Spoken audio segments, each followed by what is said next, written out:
In 1884, European powers gathered in Berlin and carved up Africa without a single African in the room. They drew lines on maps to control Africa's gold, diamonds, and ivory. Fast forward to 2025, and there is a new scramble for Africa happening. The internet is something so many of us take for granted, but Africa still lags behind other regions in terms of online connectivity. Now some of the big tech firms are racing to bridge that gap, but at what cost? What happens when the same company controls the content and its delivery? But this time, it's not about what's underground, it's about what flows through cables under the ocean. These lines you're looking at, these are the fiber optic cables that carry Africa's internet. Every WhatsApp message from Lagos, every mobile payment in Nairobi, every TikTok video watched in Cape Town, it all travels through these cables. But here's the part no one talks about. Most of these cables aren't owned by African companies. Google owns some, Meta owns others, Chinese telecoms built the towers, American corporations run the data centers. So when a Nigerian sends money to another Nigerian using mobile banking, the transaction data may travel 15,000 kilometers to Dublin, get processed by foreign servers, and then travel back to Nigeria, all for a local transaction. This means Africa's digital sovereignty, the power to control its own data and digital destiny, is slipping away just as fast as its internet access is growing. The uncomfortable question is, if Africa doesn't own the systems carrying its digital life, does Africa really own its internet at all? Or are we witnessing colonialism 2.0, one that doesn't need soldiers, just fiber optic cables and data centers? So buckle up, because we're about to uncover how Africa's internet really works, who actually controls it, and why this matters way more than you think. Let me paint you a picture of just how isolated Africa was from the global internet. In 2008, the entire continent had access to exactly 3 submarine internet cables. For comparison, tiny Singapore had more cables connecting it to the world than all of Africa combined. So what does this mean in practical terms? Well, if a business in Kenya wanted to keep a simple website online, they'd pay over $3,000 per month for basic internet connection. Universities couldn't access online research databases. Entrepreneurs couldn't even dream of building tech startups. But then everything changed. In just 15 years, Africa went from 3 to over 70 cables. The transformation was so rapid that by 2024, countries like Nigeria and South Africa had better fiber connectivity than parts of rural America.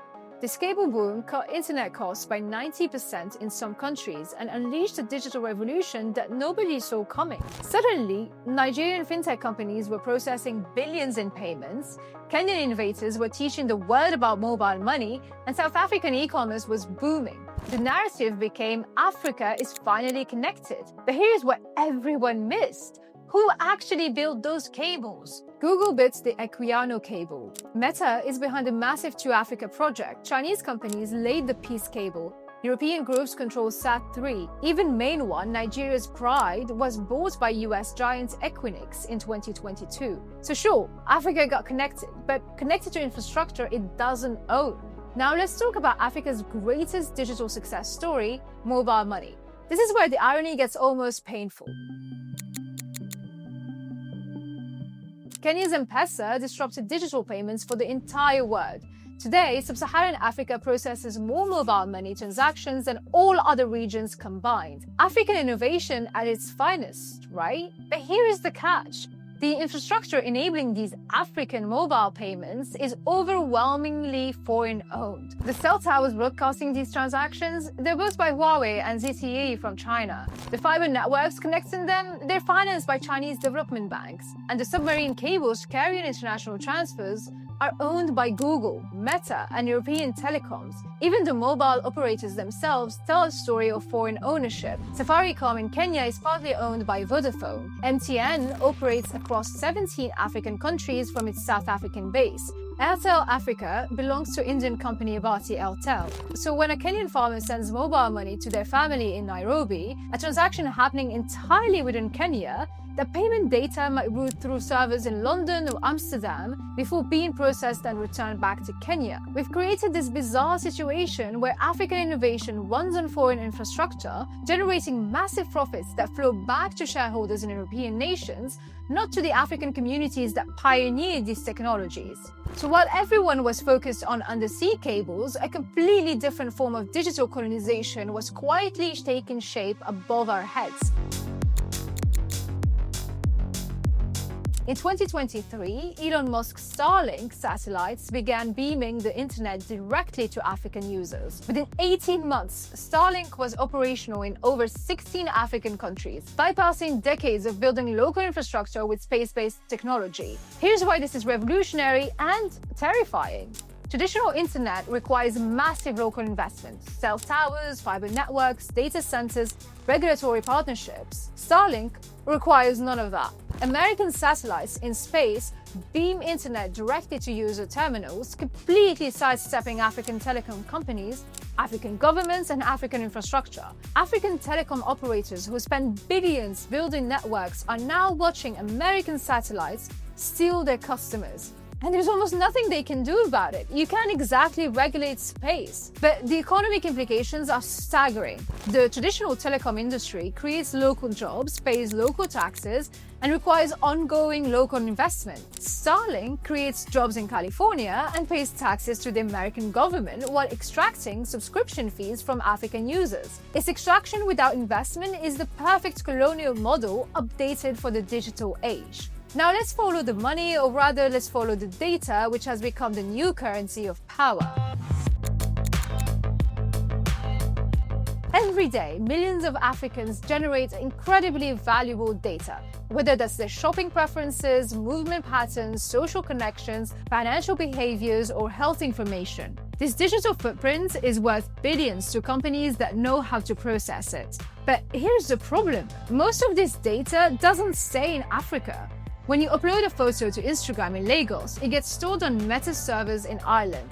When you search Google in Nairobi, that gets processed in data centers in Singapore or Dublin. When you shop online in Cape Town, your purchase data flows to Amazon servers in Virginia. African users create the raw data. Foreign companies process it into targeted advertising, market insights, and AI training datasets. The profits from this digital alchemy flow back to Silicon Valley, not to the African communities that generated the original data. It's like selling crude oil and buying back gasoline at premium prices. Except the oil is African digital behavior, and the refined products are targeted ads and algorithmic recommendations. Some African countries are starting to realize what's at stake and are fighting back. Nigeria fired the first major shot in 2023 with one of the world's most aggressive data localization laws. The message was clear: if you want to do business with 220 million Nigerians, the data stays in Nigeria. The results have been dramatic. Microsoft announced a new data center region in Nigeria. Google began building local service infrastructure. International banks started hosting Nigerian customer data locally rather than European data centers. And Rwanda took a different approach, turning landlocked geography into a digital advantage. Unable to host submarine cables, they built one of Africa's most advanced 5G networks and began launching their own satellites. President Kagame personally championed data sovereignty, making Rwanda a case study in how small countries can assert digital independence. Kenya chose strategic pragmatism, welcoming foreign investment while maintaining strict policy control. They co-invested in submarine cables to avoid total dependence on foreign operators. It's obvious Africa doesn't have to choose between connectivity and sovereignty. With smart policy and strategic investment, they can have both. Here's what makes this entire situation so urgent. Africa is on the verge of the largest economic transformation in human history. By 2050, Africa will have 2.5 billion people more than China and India combined. The African Continental Free Trade Area is creating the world's largest common market since the WTO. Digital technologies are enabling African businesses to leap directly to global competitiveness. But who will control the infrastructure powering this transformation? Scenario 1 is where Africa continues the current path. Foreign companies own the cables, towers, data centers, and satellites. African innovation flourishes, but the profits flow overseas. Africa becomes the world's largest digital market, but remains a digital colony. Scenario 2, on the other hand, is Africa asserts digital sovereignty. Local companies control critical infrastructure. African data stays in Africa. The profits from African digital innovation benefit African communities. Africa becomes not just a digital market, but a digital power. We actually have a blueprint for Scenario 2. India faced similar challenges 20 years ago and chose digital sovereignty. Today, Indian companies like Jio dominate domestic telecom. India's UPI payment system processes more transactions than Visa and MasterCard combined. When India bans TikTok or demands data localization, global tech giants comply because they can't afford to lose the Indian market. Africa has similar demographic and economic power. 1.3 billion people and growing to become over 25% of the entire population on Earth.